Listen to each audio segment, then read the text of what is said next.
मेरी माया और सूक्ष्म के अंदर ये चतुश्लोकी भागवत का उपदेश यहाँ हमको जुगेल जी महाराज ने दिया। क्योंकि आज अपनी यात्रा थोड़ी लंबी है, तो स्नान भी करेंगे और पान भी करेंगे, दोनों क्रम से चलते चलते अपन आगे बढ़ेंगे। तो द्वितीय स्कंद को यही संक्षिप्त में विराम देके अपन आगे तृतीय स्कंद में बढ़े। क्योंकि देखो, पान करें या स्नान करें दोनों एक समान है। यमुना जी में आप जाते हो तो सिर्फ अंजलि में जल लेके पान करते हो, क्या कहते हो? मैंने यमुना पान किया। चाहे अंजलि में जल लिया फिर भी यमुना पान किया। क्योंकि भागवत की एक कणिका मिले, एक श्लोक का अर्थ मिले या एक अध्याय का अर्थ मिले तो भी वो श्रीमद् भागवत जी के पान के बराबर है। तो द्वितीय स्कंद ज्ञान लीला को यही विराम देके तृतीय स्कंद सर्ग लीला प्रभु का दक्षिण बाहु का दर्शन करने के लिए बन जाए, 2 मिनट के लिए प्रभु का नाम और फिर तृतीय स्कंद के अंदर प्रवेश करें। मेरो प्यारो नंद लाल किशोरी राधे, मेरो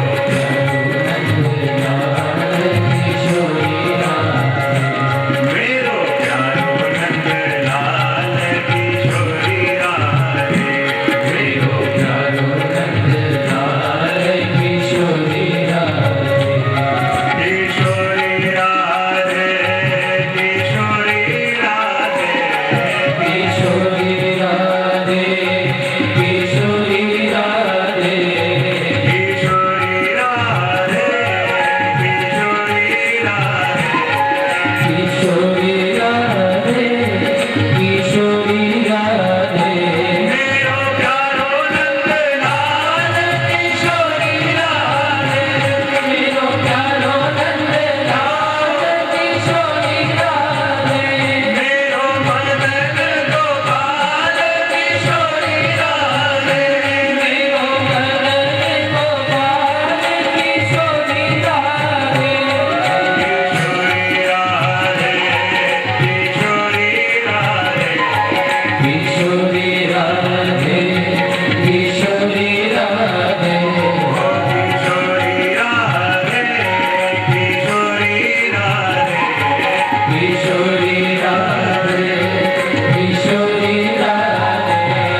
तृतीय स्कंद सर्ग लीला।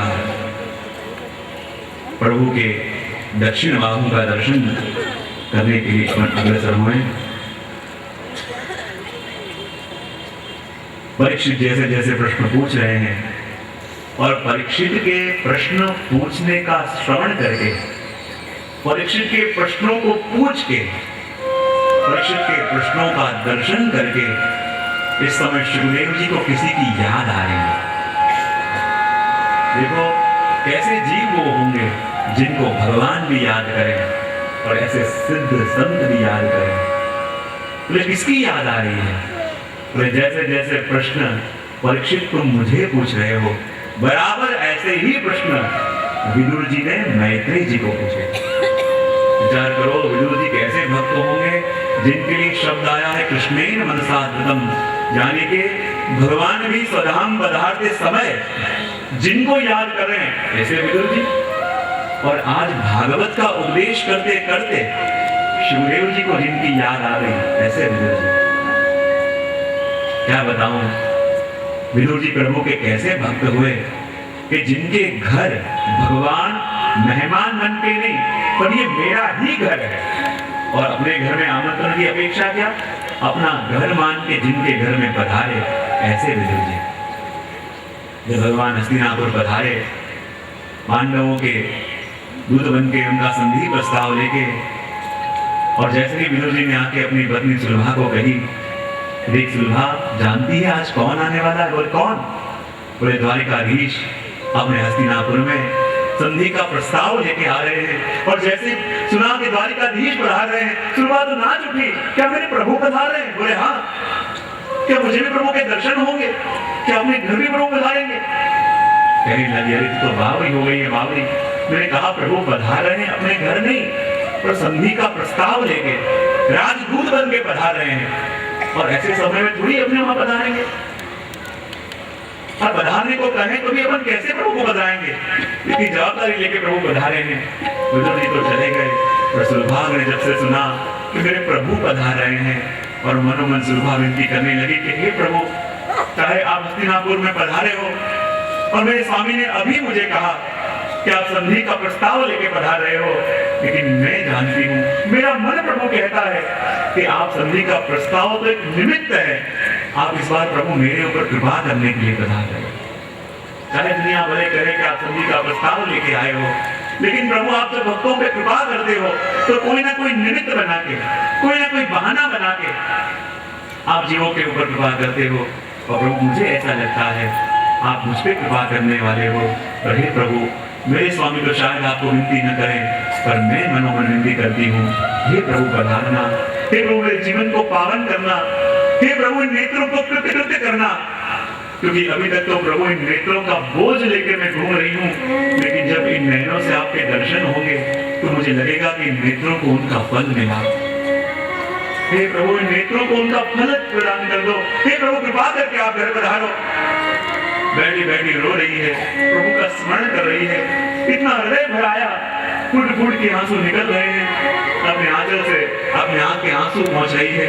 फिर आंख बंद करके कह रही प्रभु आप मेरे घर जरूर पधारना, जानती हूँ इतनी जवाबदारी लेके आप पधारे हो, जानती हूँ इतने महत्व के निर्णय लेने के लिए आप पधारे हो, आप कैसे पधारोगे? तो ये मेरे मन को कैसे समझाऊं, इस लोभी मन को कैसे समझाऊं कि जिस मन को आपको देखे बिना चैन नहीं पड़ता, इस मन को मैं कैसे समझाऊं कि जिस मन को आपके दर्शन की तरफ लगी है। हे प्रभु कृपा करके पधारना।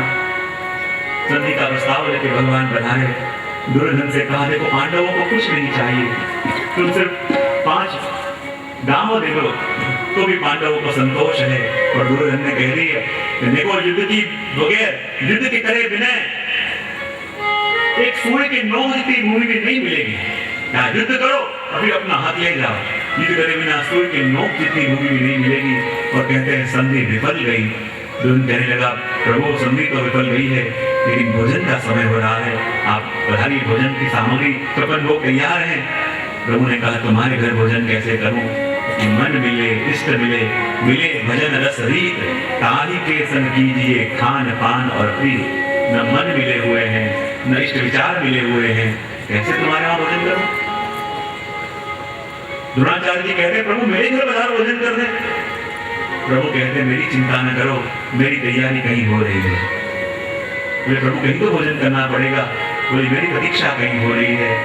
और यहाँ विदुर जी तो कहीं बाहर गए हुए हैं और सुलभा अकेले घर में बैठे बैठे प्रभु का स्मरण कर रही है। हे प्रभु आप कब पधारोगे? हे प्रभु आपके दर्शन कब होंगे? हे प्रभु मेरा जीवन कृत्य कब होगा? प्रभु का स्मरण करते करते आंखें भराई है, हृदय भर आया है।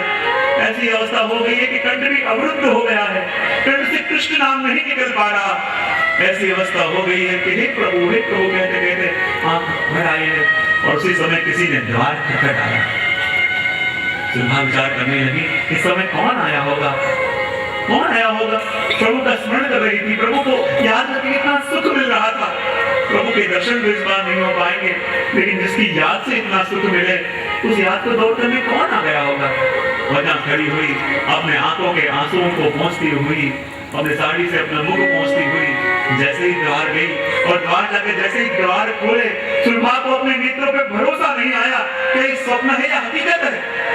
जिसको याद कर करके अभी आंसू बहा रही थी, देख रही के सामने वही द्वारिकाधीश खड़े हुए हैं। सुलभा को अपने नेत्रों पे, अपने भाग्य पे भरोसा नहीं हुआ कि स्वप्न है या हकीकत है। जिसके लिए मैं रो रही थी, जिसके लिए मैं तड़प रही थी, जिसके लिए पल पल मर रही थी, आज लगता है कि स्वयं प्रभु मेरे घर पे नहीं आए, पर अनेक अनेक जन्मों के अंदर करी हुई मेरी साधना का फल मेरे घर पे आ गया है।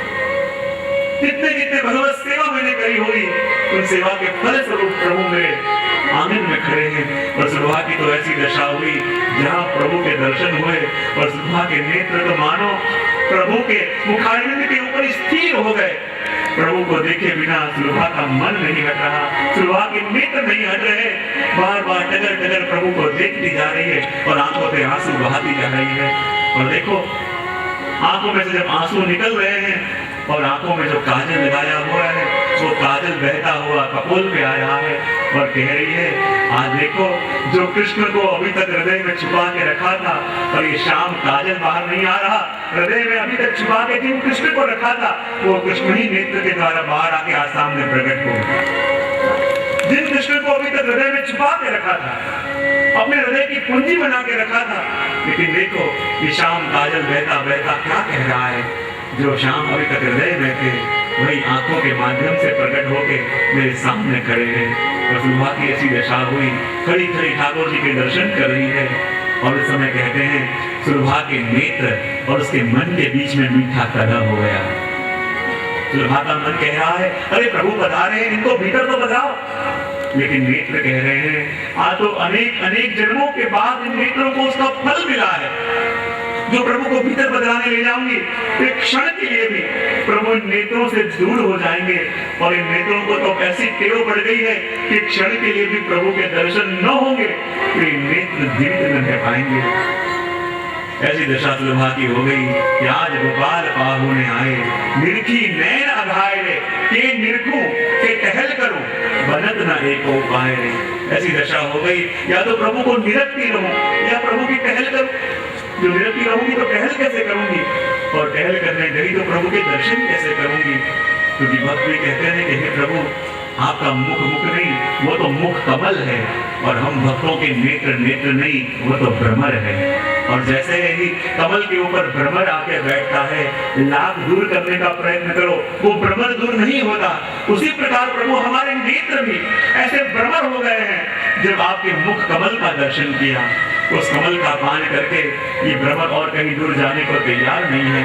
बस यही लगता है कि शास्त्र कहते हैं, वेद कहते हैं कि प्रभु आप तो रसरूप हो, और जो रसरूप हो उसको देखा न जाए, उसका तो पान किया जाए। और सुलभा का मन कह रहा है आज प्रभु के दर्शन नहीं करने, आज नेत्रों के द्वारा प्रभु का पान कर देना, आज नेत्रों से प्रभु को पी जाना है। और मानो नेत्रों से प्रभु को पीने जा रही हो, ऐसे डगर डगर प्रभु के दर्शन कर रही है। और देखो तो सही गोपियों का मन भी कैसा स्थिर हो जाता है। सुलभा का मन भी स्थिर हो गया प्रभु के मुख पे। प्रभु को लगा यहाँ मुझे ही अंदर आना पड़ेगा। अब प्रभु स्वयं अंदर पधारे, अपने हाथों से आसन लिया, आसन बिछाया और स्वयं विराजमान हो गए। और सुलभा को लगा मैं भी कैसी बावड़ी हो गई, मेरे प्रभु स्वयं पधारे, भीतर पधारो ये भी ना कह पाई। प्रभु स्वयं पधारे। प्रभु को विराजने के लिए आसन भी ना बिछा पाए, प्रभु ने स्वयं बिछा लिया। अरे प्रभु पधारे, कुछ लेके तो आऊं। फिर प्रभु विराजो, आप कुछ लेके आओ। भागते भागते सुलभा गई, फलों की टोकरी लेके आई और दृष्टि तो ठाकुर जी के मुखारविंद के ऊपर स्थिर है और फल छीलती जा रही है और छील के फल तो फेंक रही है नीचे और छील के ठाकुर जी को अरोगारी, प्रभु अरोगो। और प्रभु भी काफी का भाव देके वो छील के अरोगते जा रहे हैं और कहते काफी बड़ी मीठे फल हैं, काफी बहुत मीठे फल हैं। और सुबह एक एक फल छील के ठाकुर जी को अड़ुलावे और फल नीचे गिरे। वहीं सामने द्वार में विदुर जी आए और जब उन्होंने ये दृश्य देखा, कहने लगे अरे बावरी हो गई, क्या कर रही है? प्रभु तो उत्तम वस्तु की भोक्ता है और उनको छिलके अड़ुला रही है। प्रभु को ऐसे अड़ुलाते हैं, लाओ मुझे दो। अपने हाथों में टोकरी ली फलों की, भागते भागते अंदर गए, जल से खासा करी, एक एक फल के टूक सिद्ध करे और सिद्ध करके लाए, छिलके दूर किए और टूक लेके प्रभु को मुख में अरोगाया। अरे ठाकुर जी को ऐसे अरोगाते हैं। और तब प्रभु ने कही काका बुरा मत मानना, जो स्वाद काकी के छिलकों में था वो स्वाद आपके फल में नहीं है। और काकी चाहे छिलके अरोगा रही थी पर मन से तो यही भाव कर रही थी कि प्रभु आप मीठे फल अरोगो, प्रभु आप मीठे फल अरोगो। और प्रभु कहते हैं मैं वस्तु नहीं देखता पर भक्त का वस्तु में घुला हुआ भाव देखता हूँ। छिलके अरोगा रहे हैं, प्रभु को फल का स्वाद आ रहा है। यही विराजते अपने प्रभु मथुराधीश प्रभु रामलाल जिनको छोले अरोगाते हैं। कहते प्रभु मेरे पास तो साधन नहीं है, प्रभु मेरे पास तो कोई व्यवस्था भी नहीं है, ये तो प्रभु आपकी कृपा है कि आप कृपा करके मेरे घर विराजते हो। और हे प्रभु हम आपकी क्या सेवा करें, हम तो प्रभु आपको श्रम ही देते हैं, पर ये आपकी कृपा है कि हमारे दिए हुए श्रम को भी प्रभु आप सेवा मान लेते हो। एक मुट्ठी छोले घर के बादल में कहते कि महाराज इसको दाल के भाव से अरोगना, इसको सकड़ी के भाव से अरोगना, इसको साग के भाव से अरोगना, इसको रोटी के भाव से अरोगना। पूरे पत्तल के अंदर, पूरे प्रांगण के अंदर सिर्फ चने होते, छोले होते, पर ठाकुर जी वो नहीं देखते क्या भोग धरा है, ठाकुर जी यही देखते किस भाव से भोग धरा है। और उसका प्रमाण क्या, जब भोग सरा के वैष्णव प्रसाद लेते तो सकड़ी के भाव से धरे छोलों में से सकड़ी का स्वाद आता, दाल के भाव से धरे छोलों में से दाल का स्वाद आता, कढ़ी के भाव से धरे छोलों में से कढ़ी का स्वाद आता। क्योंकि प्रभु ने ये नहीं देखा कि आपने क्या धरा, प्रभु ने यही देखा कि किस भाव से धरा। अपने महाप्रभु जी की कितनी बड़ी कृपा है कि जिन ठाकुर जी की सेवा, जो प्रभु की सेवा यशोदा मैया को भी मात्र 11 वर्ष और 52 दिन मिली। कितनी दिन मिली? 11 वर्ष और 52 दिन। उसके बाद ठाकुर जी पधार के मथुरा, फिर मैया रोती रही, तड़पती रही, व्याकुल विलपती रही, पर प्रभु की सेवा फिर नहीं मिली। विचार करो, जिन ठाकुर जी की सेवा यशोदा मैया को भी मात्र 11 वर्ष और 52 दिन मिली, वही ठाकुर जी की सेवा श्री वल्लभ ने कृपा करके पूरे जीवन के लिए अपने घर में बदला दी। इससे बड़ा सौभाग्य अपना क्या हो सकता है? इससे बड़े सौभाग्य की बात अपने लिए क्या हो सकती है? जैसी कृपा श्री वल्लभ ने करी, ऐसी कृपा और कौन करे? और वल्लभ ने अपने घर में ठाकुर जी पधराए, वो भी कैसे? भक्त के अधीन बना के। जब एक वैष्णव आचार्य जी के पास ठाकुर जी पुष्ट कराने गए, पुष्ट करा के वैष्णव को ठाकुर जी पधरा दिए। वैष्णव ने कही कृपानाथ आपने ठाकुर जी पुष्ट तो कर दिए, पर मुझे कोई आज्ञा तो करी नहीं। तब आचार्य जी ने कहा कि मुझे तुझे कुछ आज्ञा करने की जरूरत भी नहीं है, मुझे जो कहना था मैंने मेरे ठाकुर जी के कान में कह दिया। बोले क्या कह दिया आपने कान में ठाकुर जी के? बोले मैंने मेरे प्रभु के कान में यही कह दिया कि कृपानाथ आपने तो हमारे घर में 56 भोग अरोगे हैं, पर वो साधारण वैष्णव आपको प्रेम से सूखी रोटी धरे तो भी प्रेम से अरोगी हो। प्रभु आपने तो हमारे घर में सुंदर सुंदर वस्त्र धरे हैं, लेकिन वो साधारण वैष्णव उसकी शक्ति के हिसाब से आपको साधारण सूती वस्त्र धरावे तो भी धारण करना। और उसको ठाकुर जी श्री वल्लभ को सामने से वचन देते हैं कि वल्लभ चिंता न करो, जिस वैष्णव के घर में आप मुझे पधराओगे उसके प्रेम से धरी हुई सूखी रोटी मुझे 56 भोग से भी अधिक सुख देगी। उसके प्रेम से धरे हुए सादा सूती वस्त्र भी मुझे जली के वस्त्रों से अधिक सुख देंगे, क्योंकि श्री वल्लभ आप मुझे उसके घर में पधराते हैं। तो हमें प्रभु कैसे हैं? भक्त अवश्य हैं, जो भक्त के वश होके भक्त के मन पूरे करते हैं। तो यहाँ भगवान ने भी उसी प्रकार सुलभा के भाव की सामग्री होगी जिस प्रकार सुलभा ने भोग धरी है। और यहाँ संधि विफल गई, धृतराष्ट्र ने सलाह के लिए विदुर जी को बुलाया और कहा कि देखो प्रभु स्वयं संधि का प्रस्ताव लेके आए पर संधि विफल हो गई, अब क्या करना चाहिए। तब विदुर जी